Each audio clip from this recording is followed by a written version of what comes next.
If you're poor and you grow up around here, they always think that you live in some sort of a single wide and you're trailer trash.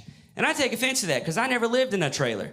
I lived in a bunch of trailers at the same time. It was better. We didn't feel like trailer trash. We felt like trailer royalty because we lived in a trailer fort. Stay with me, I'll explain. That's what the neighbors called it. Basically, my dad wanted us to have a big house, and the bank said no.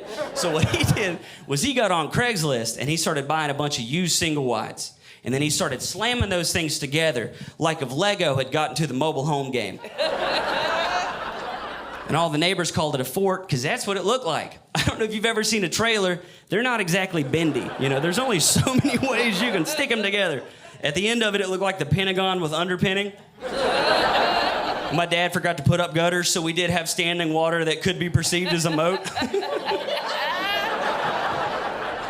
I don't care how creative you get if you're gonna build your own fort, no matter what design you go with, you're gonna have a lot of hallways. It's very disorienting for a child. I would get lost just trying to find my way to the bathroom. I'd just be like, that's another hallway. That's another hallway. I don't even think I've been to this kitchen before. I remember that buckskin wallpaper. Pretty sure I'm lost. It did make for a great game of hide and seek. Me and my three brothers used to play for hours, whether we wanted to or not. We're down to the two brothers now. We lost Jeff. And losing Jeff wasn't even the worst part about owning a trailer fort. The worst part was we didn't even own it most of the time. Sometimes we would come home and there'd be a pink piece of paper on the front door, and that let us know that the bank had changed all the locks.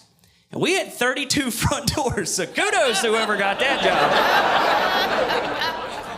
That's overtime, baby. Oh my God. And then what they would do is my dad, he would lift the window up, he would chuck me through, I'd run around, and I'd unlock the door. And then that's when they gave me the nickname, The Key. That's right, some people try to bury their childhood trauma. I wear it as a badge of honor. And I thought that was the coolest thing ever, being the key, until I got to school the next day and realized that criminal trespassing is not a shared experience. Nobody else committing B&Es with their paw. It was just me. But I thought it was cool. I loved the trailer fort. My mom hated it. She said it was dangerous. And her reasoning was that she watched a ton of the Weather Channel. And she said, due to my research, I have noticed that trailers attract tornadoes. They always seem to be getting destroyed by tornadoes, honey. And when you put this many in one place, we're asking for it. It's like your daddy is spitting right in God's face. And he chose Copenhagen, so I bet that burns like pepper spray.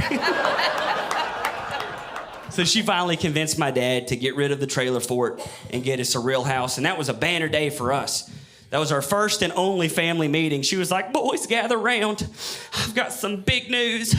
We are finally getting a real home. And they're gonna deliver it on Tuesday. We thought we were getting another wing on our fortress. But then that's when we saw the double wide come in, and oh, it was glorious. It was double the wide, regular tall, but double the wide. We never had so much room for lateral activities. We could really stretch out in there. But that begs the question, what do you do with a trailer fort? You can't exactly slap that on Zillow. Manufactured mansion is not a category. We looked. Not a lot of people in the market for a 13,000 square foot trailer with 9 bathrooms, 4 of which have garden tubs. They're luxurious. You can just dip in there and soak after a hard day. So my dad broke it up into pieces, sold trailers off to people making their own forts, or probably meth labs if we're being honest. And what he couldn't get rid of, he had to make use of, because hill folk are resourceful people. So he did what his father had shown him to do, and his father before him, and his father before him. He took a Long John Silver's cup full of gasoline, threw it on that sucker, lit a match, and walked away. 7 minutes. In case you're wondering how long it takes the devil to repossess a trailer, about 7 minutes. It's so accurate, you could use that to set your watch as a measurement of time. Sometimes when I'm running late, I'm like, sorry, fellas, I hit traffic. I'll be there in about 2.5 trailer fires, or TFs for short. 7 minutes, everything burns up. Walls, roof, memories, Jeff, all gone. Everything burns up, 7 minutes, except for the metal frame that it came in on. So I was looking at all this twisted metal, and I was like, Dad, what are we gonna do with all this scrap metal in the yard?